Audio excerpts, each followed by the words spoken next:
The bottle of Rimadyl was nearly empty. I remember that because I had just picked it up to check if poor Gravy, our 12-year-old hound, had enough for the weekend. That's when I noticed the envelope. She left it next to the dog's medication, not on the kitchen table, not slipped into my work bag, not on the fridge next to our fun spring recipes magnet. No, it was just casually lying next to a bottle that smelled like beef-flavored despair. I thought it was a vet bill, or maybe a birthday card from her sister. But then I saw my name, typed, formal, and inside, divorce papers, filed, stamped, signed. Hers, not mine. She didn't even wait for me to ask. She walked into the living room, AirPods in, leggings on, fresh from another session with just a friend, Connor, and said, "If you're not going to accept him, we're done." It's that simple. Connor. Again. This man haunted every corner of our house without ever setting foot inside. He existed in her yoga mat, her smoothies, her playlists, her Instagram stories, her laugh. She didn't laugh with me like that anymore. Only at her phone. At him. I asked once months ago, "Are you seeing him?" She laughed. "No, I train with him, Russ." Do you think I'd throw away our marriage for a guy who wears toe shoes?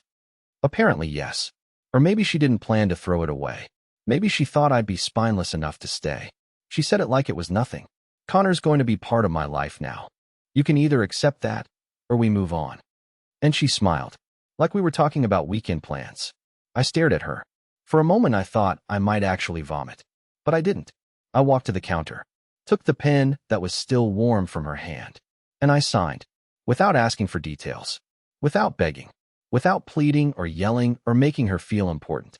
Her smile flickered, like a candle in wind. "You signed?" she said. "Yep," I said. "You were very clear." Her lips parted, then closed, then parted again. "Wait. No, I mean, Russ, you misunderstood." But I didn't. For the first time in 6 years, I finally understood everything. And what came next? Let's just say, the divorce wasn't even the worst part. She followed me to the hallway like I'd just dropped a glass on the floor. I didn't say a word, just walked. She kept hovering behind me with her stupid, emotional panic half-smile, half-confused frown. The kind people make when their bluff gets called and they don't know the rules anymore. "Russ, wait," she said. "Can we please talk about this?" "Thought we just did," I muttered, grabbing my jacket off the hook, the same one she always threw her gym bag on top of. "You're taking this the wrong way," she said, as if the words "you can accept Connor or we're done" had multiple meanings. She was barefoot. I noticed that, standing there like a confused hostage in her own stage drama. "I didn't mean for you to just leave," she said. "This wasn't about giving up. It was about negotiating." Negotiating. I stopped and looked her in the eye. "You handed me divorce papers next to our dog's arthritis meds." She didn't even try to defend that. Instead, she stepped back and folded her arms across that neon green crop top she wore like armor. "I just wanted you to see that I'm serious. That Connor isn't going away." My laugh came out broken. "You gave me paperwork. Real paperwork. That's not a conversation starter, Janelle. That's an ending." I expected a comeback. A scream. A meltdown. What I got was silence. For the first time in months, she didn't have the last word. And it terrified her. I left that night. I didn't take much. Just a backpack, my old hoodie, my electric toothbrush, and my half-dead laptop. The rest of it? I didn't want it. Let Connor spot clean her yoga mats and meal prep organic chicken for 2. I drove around aimlessly for hours until I remembered Leo, my cousin who lives above a vape shop and thinks rent control is a government conspiracy. He opened the door in pajama pants and a UFC tank top. "Bro," he said, "did you finally leave her?" I just nodded. "You smell like broken dreams. Come in." The air mattress squeaked every time I breathed, and the room smelled like citrus vape and cat litter even though Leo doesn't own a cat. But I slept. Deep. Dreamless. Until my phone buzzed at 3:42 a.m. "Janelle," one new voicemail. I didn't check it. By the time I woke up at 10, I had 3 more. One from her, one from her mom, and one from a number I didn't recognize. All of them variations of the same theme. "You misunderstood. Please call me. I need to explain." What was there to explain? She'd picked her friend. She made the rules. She served the papers. But part of me still wanted answers. So I made a stupid decision. I logged into our shared iCloud account. We'd never desynced it. She always forgot. Or maybe she never thought she needed to. She wasn't hiding anything, right? Wrong. I opened her photo stream. She had deleted a lot. Recently, too. But Janelle doesn't know that just because you delete something from the visible album doesn't mean it's gone from the shared folder if your sync is set wrong. The first few images were harmless. Smoothies, gym shoes, some quote about owning your evolution. Then came the selfies.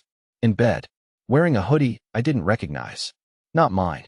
Then a photo of her hand on someone's chest. No face. Just abs.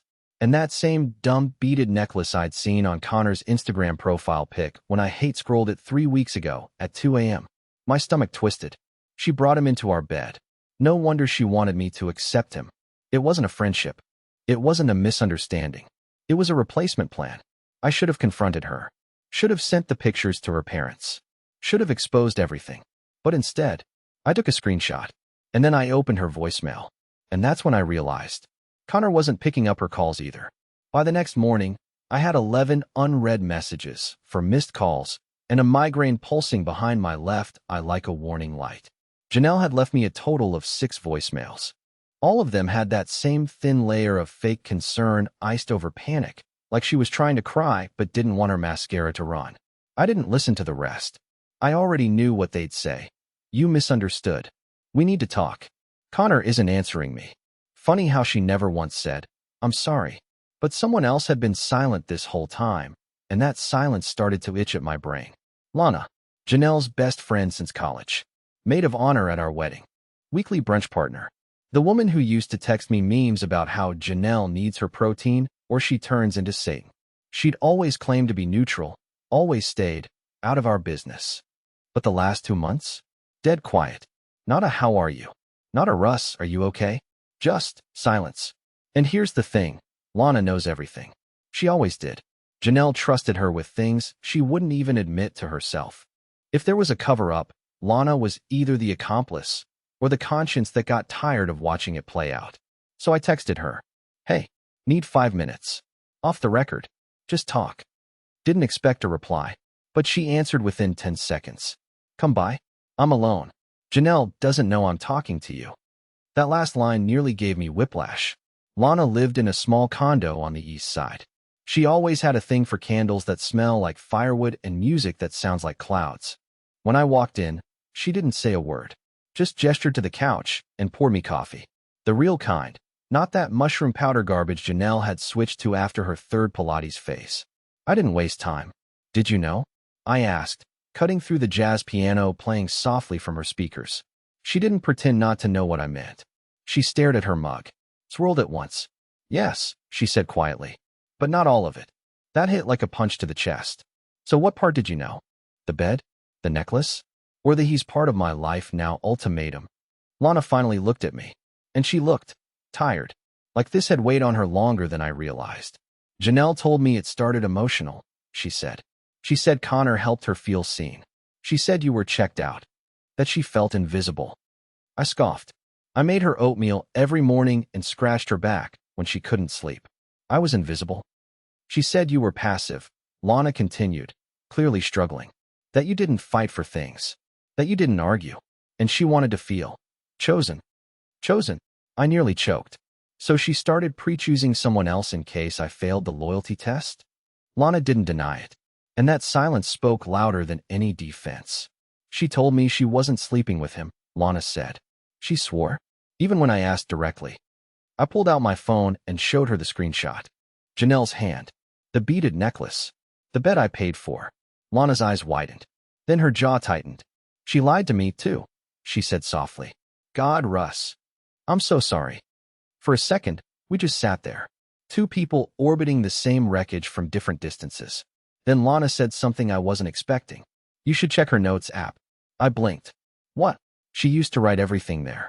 I don't think she realizes it syncs to iCloud sometimes. Journals, passwords, to-do lists. And stuff she didn't want anyone seeing. My fingers moved faster than my brain. I opened the shared iCloud tab again, scrolled past the photos, and tapped into notes. There were dozens. Some old, lists of groceries, birthday ideas for me back in 2019. Some recent, gym routines, half-written captions for Instagram, a bulleted packing list titled Napa Trip, Just Me and C. But one caught my eye.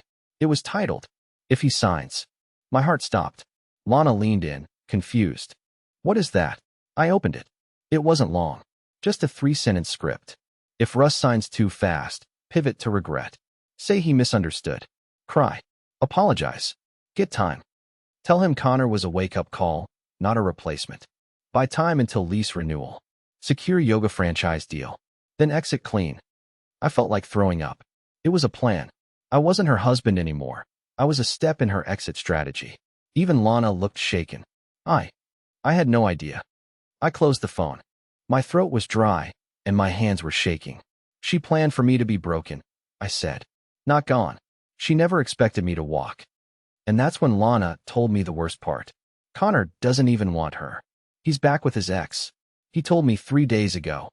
So now Janelle had burned everything, for nothing. And suddenly, I realized. I held all the pieces. I told Lana thank you, left her condo, and sat in my car for nearly 45 minutes with the engine off. My phone was burning a hole in my pocket, but I couldn't bring myself to touch it. That note, "If he signs," was still pulsing in my head like a war drum. I kept seeing Janelle's face the moment I signed the divorce papers, how her expression broke like a window someone forgot to reinforce. Because I wasn't supposed to do it. Not like that. I wasn't supposed to leave. I was supposed to crack. Instead, she was the one unraveling. But I couldn't let it end here. I needed to know what else she was hiding. If she had a note like that on her iCloud, what was waiting in the real world? So I did something I hadn't planned on. I went back to the house. Not to talk. Not to yell or scream or demand closure. I didn't want to give her that satisfaction. I just wanted information. The kind she wouldn't text or email or leave conveniently next to arthritis meds. But I wasn't stupid. I didn't go alone. I called Troy, my college buddy turned tax accountant turned wannabe survivalist. He's one of those guys who always keeps his gas tank full and still carries cash in his sock, just in case. He's also the only person I trust to keep a straight face when things go sideways. "Janelle's house?" he asked after I gave him the rundown. "You think she's hiding something?" "I know she is." 15 minutes later, we pulled up across the street from the 2-story colonial I used to call home. Porch light was off. Her car was gone. I figured she was still trying to chase down Connor, who, according to Lana, had ghosted her and returned to his ex like a dog who realized the bone was plastic. We waited another 20 minutes, just to be sure. Then I grabbed the spare key from behind the loose brick in the garden gnome's base. Yes, she still hadn't moved it, which said a lot. The inside of the house smelled like fake lavender and betrayal. I told Troy to wait by the door. I didn't want him seeing everything. I needed someone grounded on the outside, in case this went nuclear. I started in the kitchen, where it all began. The blender was still there. The divorce envelope was gone. But something new was taped to the fridge, a flyer for a yoga franchise startup. In big, bold letters. "Own your own studio in 90 days. With a sticky note. "Meeting with Hannah. Investor pitch Tuesday. Flex biceps sparkles." I took a photo of it. Then I moved to the living room. The couch had throw pillows I'd never seen before. Gold and pink. Definitely not my aesthetic. The bookshelf was cleaned out. Half the books missing, replaced with mood lighting and essential oils. She was scrubbing me from the walls. I walked upstairs. Our bedroom was rearranged. New sheets. No photos of us. A missing nightstand. But there was one thing she forgot. My old tablet, the one I'd used for sketching back when I thought I'd become a graphic designer. I opened the drawer, and there it was, under a stack of her nail files. Still charged. Still synced. I opened the Notes app. Different than iCloud. This one had a locked note labeled, "Contingency Plan 2, if Connor fails." My pulse jumped. I guessed her password in 3 tries. Our old dog's name plus her birth year. She was always predictable in the end. And there it was. Paragraph after paragraph. Drafts of emails to people I'd never heard of. A message to her mom explaining how Russ had grown cold and manipulative. A fake therapy log describing her emotional exhaustion from our marriage.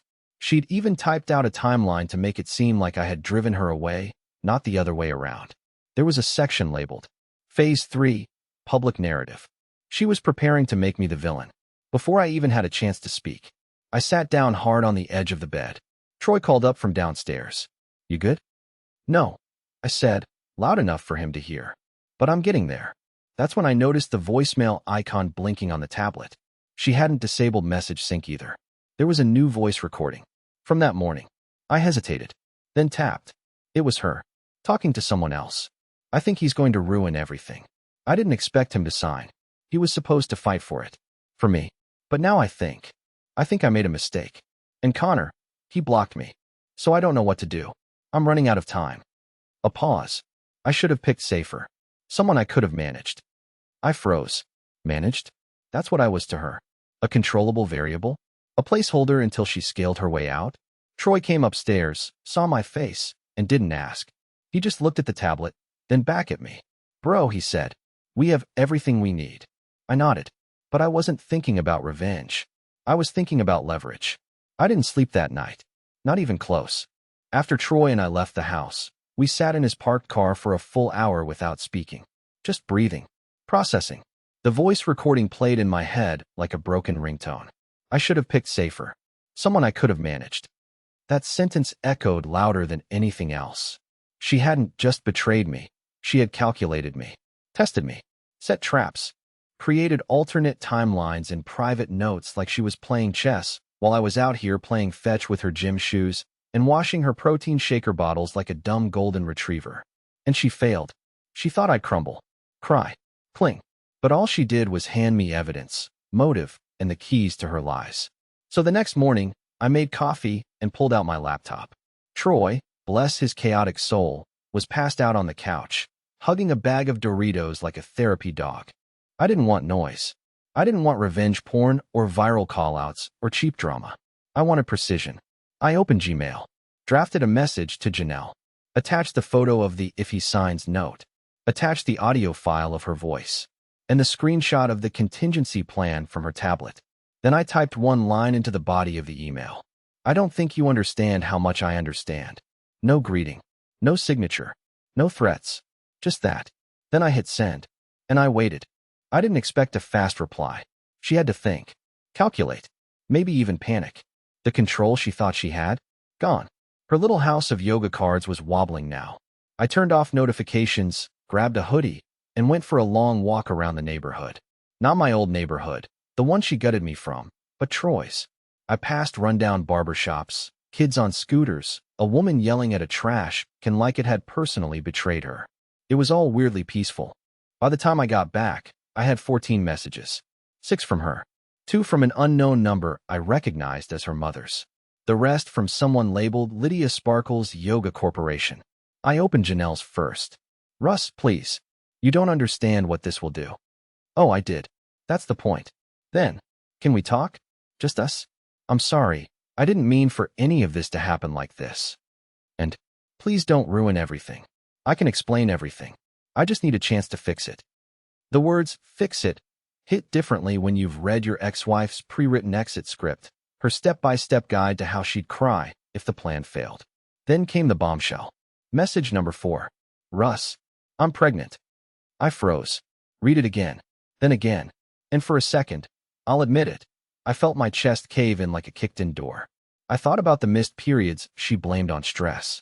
The vitamins she started taking again. How she stopped drinking wine 3 weeks ago, saying it made her too puffy. But just when the panic was about to take over, another message came in. This one from Lydia, the Sparkles Yoga Corp contact. Hi Russ, I'm reaching out per Janelle's referral. She mentioned your background in logistics and systems and thought you might be a great fit for a back-end consultant role in our expansion. I blinked. Back-end consultant? The next message was a PDF. A full pitch deck. Her pitch deck. And on slide 14, right under Strategic Partner for Inventory Workflow, was my name. My job title. My LinkedIn photo. Like I was part of her new business. She had been selling me to investors like I was a prop she hadn't even asked permission to use. And now that I'd slipped the leash, her story didn't track. And that's when the final message came in. The one that broke her poker face entirely. Please don't talk to Lydia. Or my mother. Or Connor. Please, Russ. I'm begging you. Oh, there it was. Not an apology. Not remorse. Fear. So I replied to her, finally. One line. I'll give you 24 hours to come clean. To everyone. Or I will. I put the clock in her hands. Let's see how she handles time when she's the one being managed.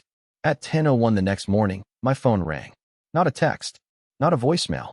A A call. Caller ID, Doreen Hargrave, Janelle's mother. I hadn't spoken to Doreen since her weirdly cold toast at our wedding rehearsal dinner. Back then, she raised her champagne flute and said something like, "Here's to two people who couldn't be more different, and maybe that's the challenge they need." Everyone laughed. I didn't, and neither did Janelle. So now, years later, with her name lighting up my screen after I'd given Janelle 24 hours to tell the truth, I knew she hadn't. I answered. "Russell," Doreen said. Her voice clipped, like a principal calling after you through a chair through a window. "I've had a very disturbing conversation with my daughter this morning. Something about you threatening her business. And an email? What exactly is going on?" I took a breath. "Did she tell you I left?" I asked. "She said you stormed out. Did she tell you why?" "She said you were jealous of her colleague, that you misunderstood their working relationship, and that now you're trying to sabotage her professional future." She sounded, frankly, terrified. I almost laughed. Terrified. Sure. That's what you call it when someone gets caught with detailed, time-stamped blueprints of emotional manipulation. "She gave me divorce papers," Doreen. "Told me I could either accept her male friend or we'd break up. So I signed." Then she panicked. Because it wasn't about giving me a choice. It was about controlling the illusion. Dead silence on the other end. Then, she said you signed in a rage. Did I sound enraged in the email I sent her? I asked. Or in the screenshots of the exit plan I attached? She hesitated. "You read it?" I asked again. "Yes," she said quietly. "I read it. And now you know." Another pause. Then she surprised me. "Would you consider meeting in person?" she asked. I blinked. "You?" "Yes. Just you and me. No Janelle. No drama. I want to hear the full story from your mouth." It took everything in me not to say no. Not to say you believed her all these years. You don't get to ask questions now. But something told me I needed this. Maybe not for closure. Maybe just for clarity. We met at a bakery she liked. The kind with overpriced croissants and those little handwritten signs that say things like locally sourced joy. She already had a tea waiting. I got black coffee. No cream. She sat still for a moment, studying me. Her eyes were sharper than Janelle's. Less emotional. More strategic. "I'll ask you once," she said. "Do you have any intention of exposing her publicly?" "No," I said. "But only if she tells the truth privately. To you. To Lydia. To anyone she used my name with for gain. That's it." Doreen nodded, like she was doing mental math. "Did you know she used your LinkedIn photo in her pitch deck?" I asked. That one hit. Her jaw tightened. "No, I did not." "She didn't just cheat on me," I said. "She sold me as part of a business she didn't build yet. She lied to her investors, her friends, and her family. I just want out. Clean." Doreen took a slow sip of tea. "I always told her she needed structure," she said. "I just never thought she'd turn marriage into a negotiation strategy." And then she did something I didn't expect. She pulled out her phone, opened her messages, and typed something right in front of me. Then she hit send. "I told her to come clean in 30 minutes, or I'm forwarding your email to the Yoga Corp's legal board myself," she said, sliding the phone back into her purse. "And Russell," I looked up. "I believe you now. I believe every word." I didn't respond. Not because I didn't want to, but because it was the first time anyone in Janelle's orbit ever said that out loud. I left that bakery not feeling victorious, but real. Like for the first time in this mess, I wasn't just reacting. I was being heard. Back at Troy's place, I told him everything. "Her mom?" he asked, eyebrows up. "Dang, you went nuclear." But I hadn't. Not yet. Because 2 hours later, another email came in. Not from Janelle. From Lydia. Subject line: "Russell, can we speak privately? This is bigger than you think." I didn't open Lydia's email for an hour. Not because I was scared. I was just tired. You'd think learning your wife was a liar, a manipulator, and possibly pregnant by a man who ghosted her would be enough for 1 month. But the thing about betrayal is it doesn't just stab, it unravels. Slowly. One thread at a time until you're sitting in the ruins of your old life, wondering if you ever actually lived it at all. Eventually, I opened the message. It was short, professional, and unsettling in its calmness. "Hi, Russell. Would you be willing to meet me in person or schedule a call? I've become aware of some inconsistencies surrounding Janelle's proposal that may affect your professional standing as listed in her materials. I'd appreciate a chance to clarify a few things directly with you. Lydia G., Founder Yoga Corp Expansion Program. Professional standing? That phrase nearly made me choke. Because here's the thing. I hadn't agreed to be in her business plan. I hadn't signed a contract. Hadn't offered consultation. Hadn't even attended one of those ridiculous vision board and matcha planning brunches she used to host in our living room while I hid upstairs pretending to reorganize my sock drawer just to avoid listening to 30-year-olds yell, "Manifest it," over retail spreadsheets. But somehow I was involved. So I agreed to meet. We scheduled coffee at a neutral co-working lounge, open floor plan, white noise machines, plants in geometric pots. Lydia was younger than I expected, maybe mid-30s, sleek hair and sharper eyes. She didn't waste time. "Russell," she said, shaking my hand like she'd done this 1,000 times. "Thanks for meeting me. I'll get right to it." She opened a tablet, swiped through a folder, then turned the screen to face me. "Is this your electronic signature?" I leaned in. It was a PDF of a non-disclosure agreement. My name, my email, and at the bottom, a nearly perfect replica of my signature.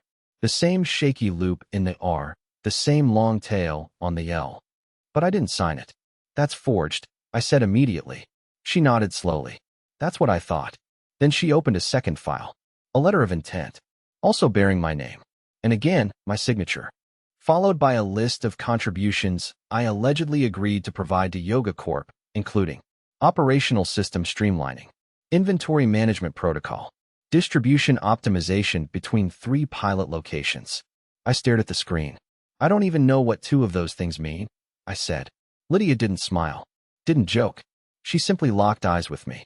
"I need to ask something uncomfortable," she said. "Are you and Janelle legally separated yet?"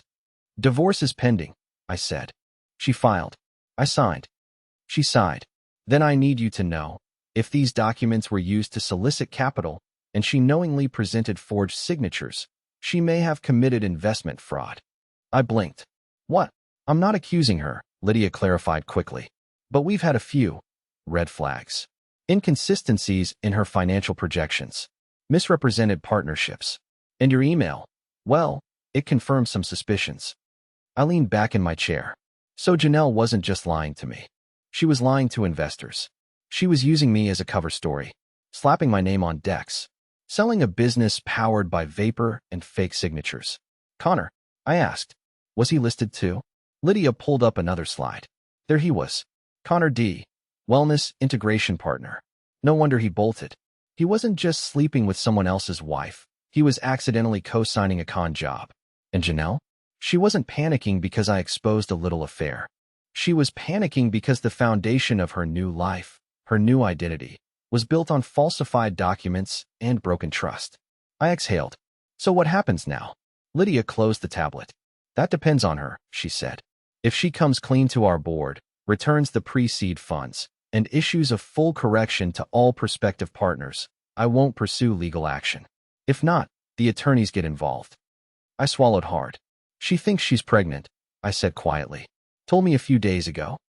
Lydia paused. "Did she say who the father is?" "She implied it was mine," I said. "But given the timeline and the way Connor ghosted her, I have my doubts." Lydia nodded. She didn't press, just handed me a folder. "I'm giving you this as a courtesy," she said, "to protect your name if this explodes. You might want to talk to a lawyer, not just for the divorce." I walked out of that meeting with the folder under my arm, my name officially cleared, but my soul a little heavier. I wasn't just watching Janelle's world fall apart. I was in it, whether I wanted to be or not. And when I got back to Troy's that evening, there was one more surprise waiting. On the porch, in the rain, holding a box. Janelle. She was soaked when I opened the door, hair matted to her forehead, hoodie sagging under the weight of the rain. Makeup mostly gone. No dramatic mascara rivers, just the kind of slow, quiet ruin you see after a long storm. In her hands, a cardboard box. Dented. Damp. Her fingers clutched the bottom like she was afraid the whole thing would fall apart if she let go. "Can I come in?" she asked. Troy wasn't home. He'd left earlier to give me space, sensing something like this might happen. He said, "If she shows up, don't punch her, but don't let her talk you into anything either." That was the deal. I didn't answer her question, just stepped aside. She walked in, dripping onto the cheap rug.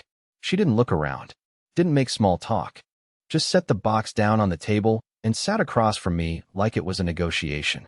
I came to give you something, she said softly. I waited. She opened the box.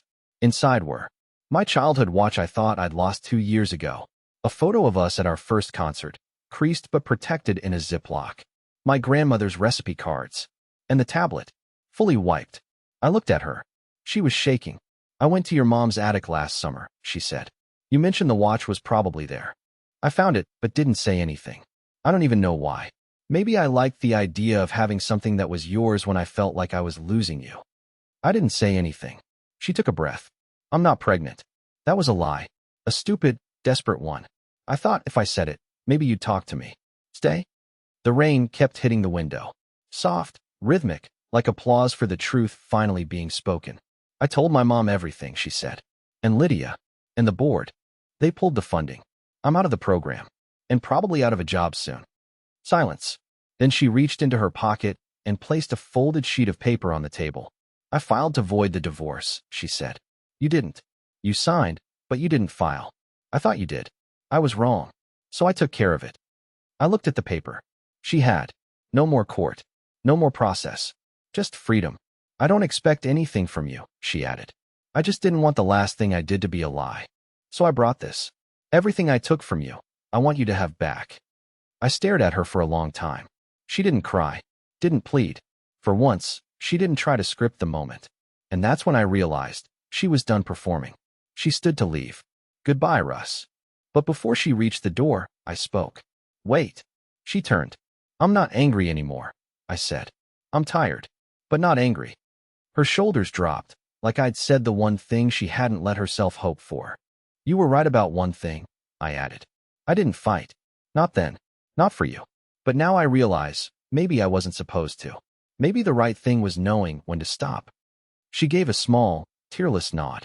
I don't hate you, I said, but I don't need you anymore. And just like that, she smiled. A real one. The first in a long time. Neither do I, she said. And that's the scariest part. She left. I didn't follow. I didn't collapse. Instead, I poured myself a coffee and opened the box again. I took out the photo from that concert years ago. We looked like kids, lost in each other. Back when love didn't have a script or a pitch deck or an agenda. And I finally smiled, too, because I had no idea where life would go next. But for the first time in a long time, it would go somewhere mine.